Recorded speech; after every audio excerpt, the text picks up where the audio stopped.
প্রিয় সুধী, শুভ সকাল। আপনারা যে বলেন যে ভাইয়াটা মুখ খারাপ করে, মুখ খারাপ ছাড়া তো কোনো কথা হয় না।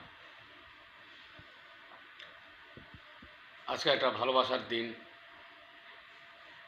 ভালোবাসার তো দিন হয় না, ভালোবাসা সবসময়। কারণ প্রশ্নটা হচ্ছে, বর্তমান ছেলেমেয়েরা যেভাবে ভালোবাসা রিয়েলাইজ করে, তারা যে কী মনে করে, এতটা কেয়ারফুলি, এত ফোনে কেয়ার নেয়, মানে ফোনের মাধ্যমে ভালোবাসা হয়ে গেছে এখন।